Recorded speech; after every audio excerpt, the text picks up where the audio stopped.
I'm going to need you all to start by doing me a favor, by pulling out your phones and hitting record today, because I'm going to tell you a story that counters the narrative the abortion industry plagues upon our society and our medical community today.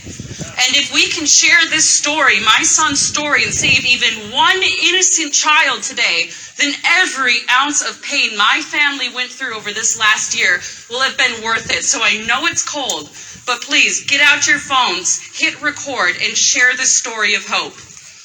Good afternoon. My name is Senator Julia Coleman, and every morning I wake up and see the faces of children who defy the abortion industry's narrative staring back at me. Every day of my life, I tell our story in order to counter the heartbreaking and devastating lies women and mothers are told by society and medical professionals when it comes to abortion, in hopes that it saves lives and inspires hope in others. When I announced I was running for office, I was 9 months pregnant with my first son, Adam. And I instantly faced the lies the abortion industry plagues upon our nation from both sides of the aisle, as person after person questioned whether or not I could do this demanding job while being a mother. Despite the attacks, I prevailed, and with my son on my hip, was honored to be the youngest woman ever elected to the state Senate. What I learned from that experience was the abortion industry and society lie to women when it comes to having children and careers. I learned that having children doesn't tie our hands behind our backs. It puts brass knuckles on our fists. It makes us work more efficiently, fight harder, scratch, claw, and gnaw our way to a better future for our children. Contrary to the narrative I received while running, Adam made me a better public servant. Shortly after the election, I found out I was expecting not one, but 2 more little boys. Our identical twins faced 2 life-threatening conditions in utero, and while both lives were endangered, our baby A, Charles, faced the worst of it.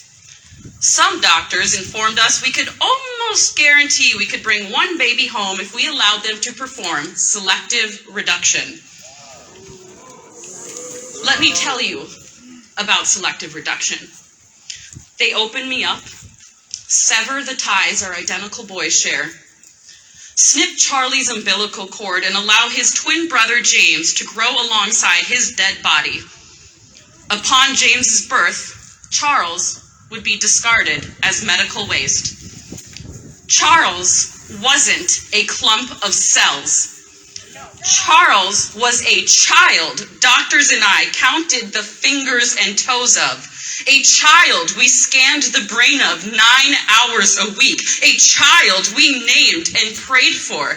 A fully formed human being. Let's be clear here. We weren't talking about selective reduction, a clump of cells, a fetus. We were talking about killing a fully formed person. I am Catholic, and so this option was immediately removed from the table. But I'd be lying if I said there weren't nights I couldn't sleep with the doctor's voice swirling in my mind, wondering if I was condemning both of my babies to die by not heeding their advice.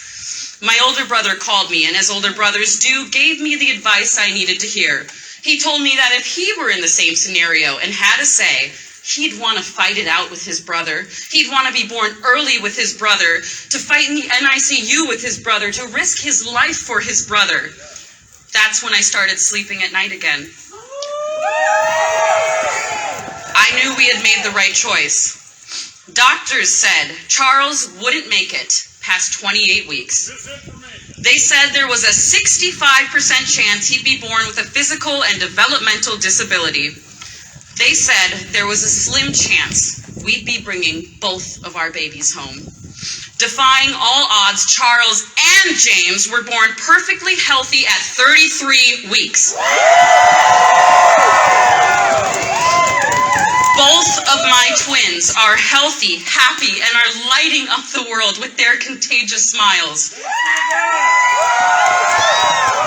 And their bond is something I can't imagine the other living without.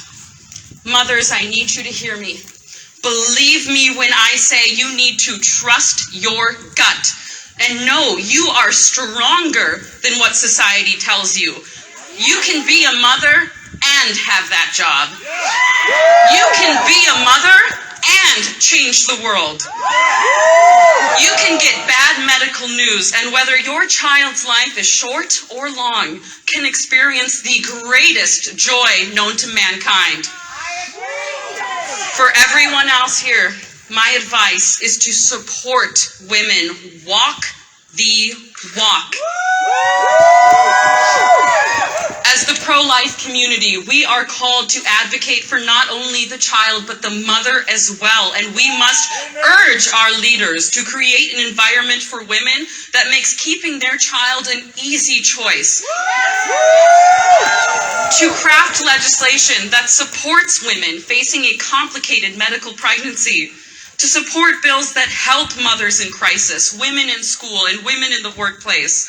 And so I hope that you will join me in walking the walk, in changing the narrative and in prayer, so that no mother will ever feel abortion is her only option, so no child is ever sacrificed from bad and unethical medical guidance. I hope you will join me in fighting for women, fighting for children, and in fighting for life.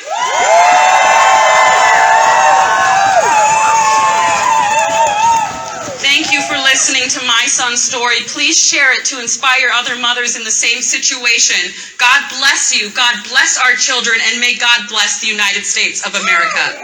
Thank you.